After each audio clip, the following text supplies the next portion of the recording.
Assalamualaikum warahmatullahi wabarakatuh. Alhamdulillah wassalatu wassalamu ala Rasulillah Sayyidina Muhammad ibn Abdullah la haula wala quwata illa billah. Ma ba'du. Kawan-kawan semua, sahabat-sahabat semua, kita akan kembali membahas salah satu materi di buku Selekta dalam Ilmu Tajwid karya Syekh Abdul Aziz Al-Bajuri. Salah satu materi yang akan kita bahas di sini adalah mengenai tentang makharijul huruf. Ini materi yang kelihatannya mudah, tetapi butuh telaten ya, butuh ketekunan di dalam berlatih. Boleh jadi kita mengetahui makharijul huruf secara detail dalam materinya atau dalam teorinya, tetapi saat mengucapkan kita perlu penyesuaian yang banyak. Sebelum kita mulai, mari sama-sama kita berdoa. Harapannya mudah-mudahan menjadi barokah dan bermanfaat. Al-Fatihah. Baik, teman-teman semua, mungkin teman-teman bisa melihat screen yang kami share kepada teman-teman semua bahwa di sini secara keseluruhan di dalam buku Selekta sendiri itu penulis membagi makharijul huruf ini menjadi kepada 5 bagian. Nah, menjadi 5 bagian, yakni al-jauf, kemudian al-halqi, yang ini, kemudian yang ketiga al-lisan, dan keempat adalah asy-syafatan, dan yang kelima adalah al-khayshum. Nah, seperti apa pembagiannya? Mari kita lihat sama-sama. Al-jauf, yakni suara yang keluar dari rongga atau lubang daripada mulut kita. Ini adalah suara huruf yang didapatkan atau keluar dari rongga mulut ketika kita mengucapkan waw sukun yang didahului dhammah. Itu. Waw sukun yang didahului dhammah, kemudian ya sukun yang didahului kasroh. Saya pindah ke sini nih contohnya ya. Nah, seperti ini. Kemudian ya sukun didahului kasroh seperti hi. Pada contoh ini bukan hurufnya yang kemudian disebut dengan al-jauf, tetapi suara yang muncul daripada bacaan nu, atau pada contoh yang lain misalnya nah bacaan suara itu disebut dengan al-jauf atau rongga mulut. Nah, kalau ditanya kapan kita akan melihat atau apa saja huruf-huruf al-jauf itu? Al-jauf yakni suara-suara yang muncul di dalam rongga tenggorokan kita apabila kita mengucapkan suara waw sukun yang didahului oleh dhammah, ya sukun didahului oleh kasroh, dan hak sukun yang didahului oleh ada alif yang didahului oleh fathah.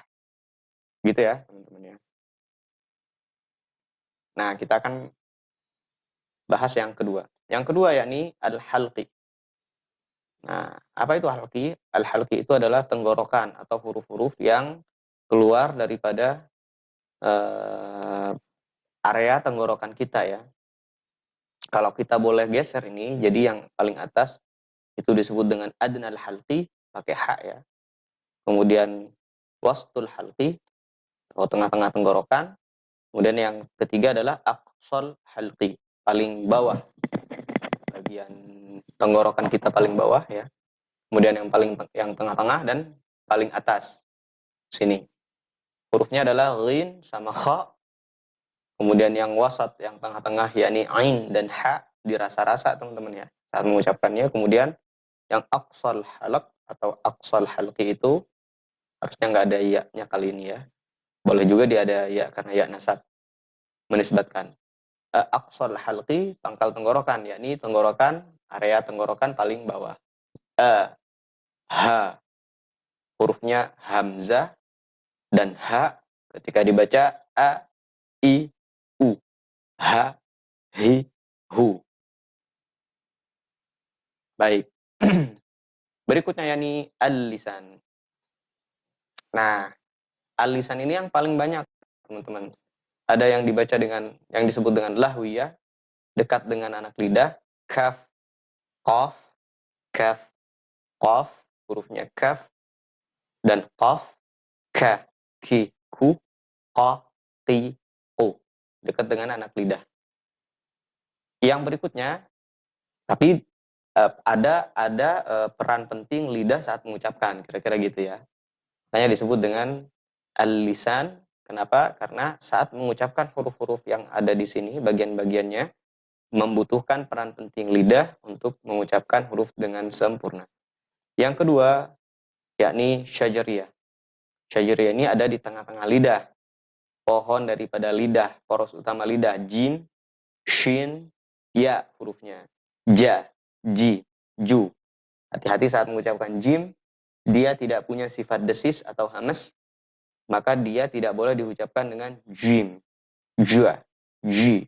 Biasa saja, ja, ji. Seperti kita bilang Jakarta, Jogja, gitu ya. Kemudian shin. Shin juga bagian dari syajariyah. Kemudian ya, ada di tengah-tengah lidah. Berikutnya yakni janbiyah. Janib atau di pinggir, tepian lidah. Apa ini hurufnya? Bo. Bo ini huruf yang paling menantang untuk kita ucapkan. Bo, bo. Ada di bagian tepian lidah dan berdempetan dengan gigi geraham kanan atau boleh ke kiri. Berikutnya zalqiyah, ujung lidah. Lam, nun, ro. Hurufnya lam, nun, ro. La, na, ro. Gitu ya. Berikutnya asaliyah atau tidak paham apakah ini asliyah ya atau asaliyah. Sebagian di referensi satu lagi dibaca asaliyah. Bagian runcing lidah. Z, bagian depan ini artinya ya, bagian area tajamnya lidah. Za, za atau zai hurufnya. Sin, shod. Za, sa, sho. Berikutnya bagian dari al-lisan yakni ada nat'liyah. Bagian gusi atas. Bagian langit-langit mulut ya kalau kita bilang po, ta, da. Po hurufnya ta dan dal. Dibaca po, ta, da. Gitu. Bagian dari al-lisan pula yakni ada lisawiyah. Lisawiyah. Bagian gigi depan yang huruf-hurufnya diantaranya adalah, bukan diantaranya ya, tetapi huruf-hurufnya adalah sa, hurufnya zal dan zo. Cara bacanya sa, za, zo. Baik. Yang al-lisan ini bagian-bagiannya udah selesai tuh. Ada berapa totalnya nih? 1, 2, 3, 4, 5, 6, 7. Ada 7 bagian daripada al-lisan. Kita pindah kepada tempat atau makharijul huruf berikutnya. Ini yang kedua, yang keempat ini adalah asyafatan. Asyafatan ini artinya dua bibir ya. Saat mengucapkan huruf-huruf ini membutuhkan peran penting daripada bibir atas dan bawah. Makanya dibilang asyafatan. Ba, mim, fa, waw. Hurufnya ba, mim, fa, waw. Kalau dibaca ba, ma, fa, wa.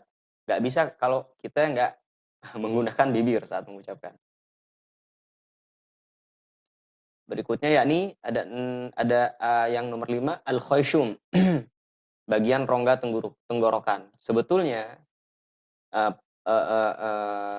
apa namanya, sumber suaranya itu ada pada dua huruf, yakni huruf nun dan mim. Kapan nun dan mim ini akan dibaca dengan rongga hidung? Ketika dia bertasydid ya. Nun tasydid, mim tasydid, dia bagian daripada khayshum. Nah, nah baca n itulah khayshum. Mirip-mirip dengan kondisi saat kita mempraktekkan huruf-huruf pada bagian al-jawf. Nah, yang ini. Nah, sementara yang khayshum ini kondisinya yang pertama nun bertasydid, yang kedua mim bertasydid, yang ketiga nun sukun yang dibaca idgham bi gunnah. Idgham bi gunnah paham ya? Bagian daripada hukum nun sukun ketika bertemu dengan salah satu huruf hijaiyah yang 4, ya, nun, mim, waw. May yaqulu amanna. Nah, bacaan may itulah yang disebut dengan khoisyum. Kemudian iklab, apabila nun sukun bertemu ba ya. Mim ba'di. Dan ikhfa, apabila bertemu dengan salah satu huruf yang 15, bagian huruf ikhfa ya. Misalnya nun sukun ketemu kaf. Maukana, bagian dari rongga hidung. Berikutnya mim sukun yang bertemu dengan mim atau bertemu dengan ba. Contoh-contohnya bisa dilihat di buku Selekta, juga mungkin ada contohnya nih ya. Gitu. Tidak diberikan contohnya. Bisa dicari di beberapa sumber, bisa juga di Al-Quran saat kita membaca Al-Quran. Baik, setelah kita mengenal bagian-bagian ini, saya ingin mengajak teman-teman semua untuk melihat, sebetulnya ini bukan sesuatu yang baru, tetapi ini penting juga untuk kita jadikan sebagai tambahan referensi. Ini dia. Nah, di slide ini atau di PDF ini saya dapat dari sahabat belajar atau sahabat mengaji, mohon maaf ya. Saya bagikan kepada teman-teman karena saya sudah mendapatkan izin daripada orang yang memberikan kepada saya. Ini langsung kepada Al-Halqi ya. Sementara Al-Jauf tidak disebutkan di sini. Ini makharijul huruf, nanti di bawah ada sifatul huruf. Kita masuk pada Al-Halq langsung. Hurufnya yang tadi ya, ada bagiannya ada 3 tuh, aqsa, wasat, dan adna. Aqsa ini paling pangkal tenggorokan, yakni tenggorokan paling bawah di yang bagian ini. Bagian yang sebentar, bagian yang ini, teman-teman. Bagian yang ini. A dan H. Nah, berarti dia ada di sini nih. Anggap nih tenggorokan ya. Tenggorokan, dia ada yang paling bawah. Kemudian yang aqsa atau bagian tengah-tengah, maaf, ada yang bagian wasat, bagian tengah-tengah di kira-kira ada di sini.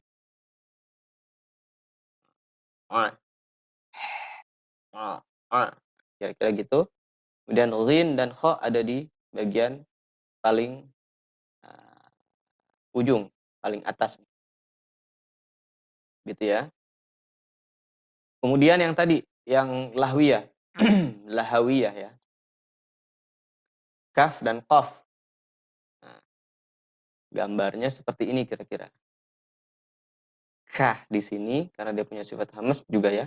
Ka, qah di sini. Pangkal lidah di langit-langit mulut untuk huruf yang qaf. Di belakang yaitu huruf qaf. Nah, teman-teman semua, bagi teman-teman yang berkata seperti ini nih. Ustadz, saya kalau atau Pak, kalau saya lihat detail daripada pengertian dan tempat-tempatnya itu justru bingung. Gitu. Lebih baik saya dengar dari bacaan orang, kemudian saya mengikuti. Nah, itu juga nggak apa-apa karena makharijul huruf yang terpenting bukan teori ya, tetapi cara mengucapkan. Begitu juga dengan sifatul huruf. Tetapi ketika kita melihat, justru secara teori kita punya ancar-ancar ya. Sama kayak kita ngelihat map ya. Pak, saya nggak biasa pakai map, saya langsung aja terjun ya, nggak apa-apa gitu. Tetapi biasanya kalau nggak pakai map, nyasar dulu baru ketemu. Baik, bagian tengah lidah, jim, shin, ya.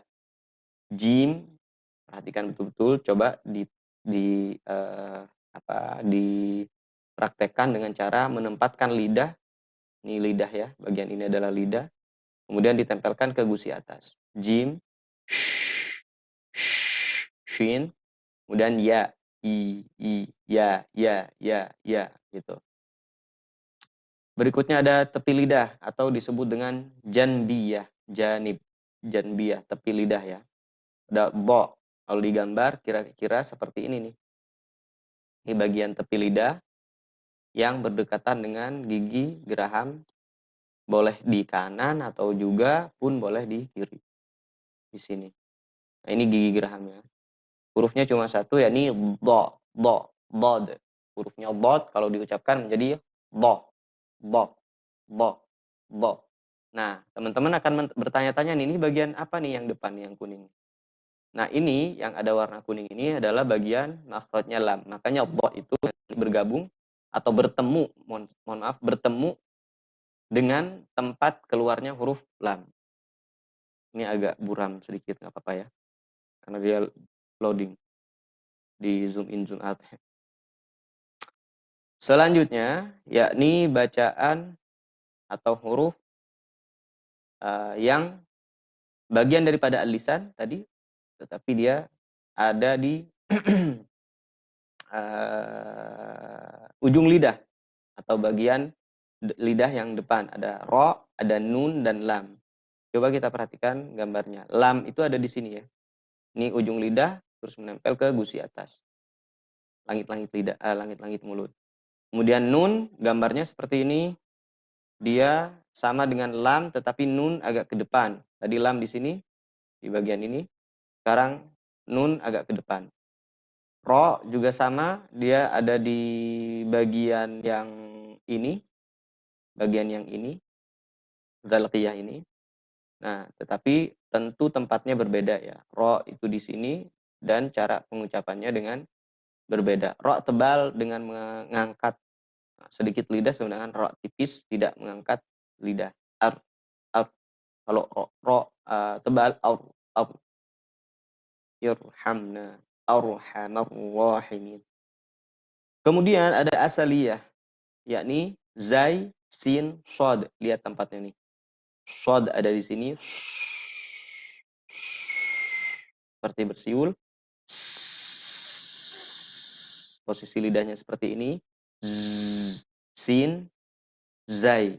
Hati-hati mengucapkan zai, jangan sampai tertukar dengan yang lain. Dia berdesis. Sin, zai, sa, za, si, zi, so, shi. Yang berikutnya adalah natliyah. Nah, ini yang saya maksud teman-teman semua. Kalau kita lihat di sini, di Selecta itu kan cuma ada 5 tuh ya. 1, 2, 3, 4, 5. Nah, di referensi yang tadi itu menjadi kemudian 10 dengan menghitung begini. Al-halqi langsung dihitung sebagai bagian daripada yang 10 tadi. Jadi yang di referensi yang ini al-jauf tidak disebutkan. Jadi ini nggak ada di PDF yang tadi, langsung gini. 1, 2, 3, 4, 5, 6, 7. Saya ulangi ya. 1, 2, 3, 4, 5, 7, 8, 9, 10. Begitu ya bagiannya ya. Nah, yang maksud saya ingin saya tunjukkan kepada teman-teman semua adalah gambarnya. Natliyah sekarang. To. Gimana kita cara mengucapkan huruf to? Nah, seperti ini posisi lidahnya. To, ada ta, ada da, dal. To hurufnya, dal nama hurufnya, ta nama hurufnya. Cara mengucapkan to, ti, tu, da, di, du, ta, ti, tu. Lanjut ya, sambil dipraktekin teman-teman. Berikutnya ada lisawiyah, yakni huruf yang sebangsa gusi depan ya. Za, sa, wo. Za, bangsa gigi depan. Wo, maaf, wo atau wo hurufnya bacanya wo, zi, zu. Ada yang jatuh. Maaf teman-teman ya, kita lanjutkan dulu. Nah, oke, kita lanjutkan. Bentar. Ya. Nah, ini berikutnya sa hurufnya bacanya sa, si, su. Ini zal hurufnya, cara bacanya za, zi, zu. Wazkurullah, jangan baca wazkurullah, apalagi wazkurullah, apalagi wajkurullah. Jangan tertukar. Berikutnya bangsa bibir. Tadi sudah dijelaskan ya, fa, mim, ba, waw. Fa, fa, fi, fu. Dia punya suara berdesis. Kemudian wa, wi, wu pada huruf waw, ba, bi, bu pada huruf ba, ma, mi, mu pada huruf mim. Nah, ini sudah tentang kharujul huruf seperti ini ya. Silakan disimak baik-baik. Yang ke-10 khayshum. Tadi sudah saya jelaskan. Khayshum itu ada nun tasdid, mim tasdid, nun sukun yang dibaca bigunnah, idgham bigunnah, iklab, ikhfa, dan ikhfa hakiki. Kemudian mim sukun yang bertemu dengan mim dan ba. Kira-kira seperti ini gambarnya. Saya kira cukup penjelasan mengenai tentang makharijul huruf. Nah, teman-teman semua bisa ngelihat video ini secara berulang-ulang dan dipraktekkan yang pasti. Semakin banyak praktek, insya Allah semakin banyak kita mendapatkan feel atau rasa di mana kita bisa memperbaiki dan merevisi bacaan-bacaan kita. Terima kasih, mudah-mudahan video ini membantu teman-teman semua dari dalam belajar dan praktek. Assalamualaikum warahmatullahi wabarakatuh. Sampai jumpa di video berikutnya ya.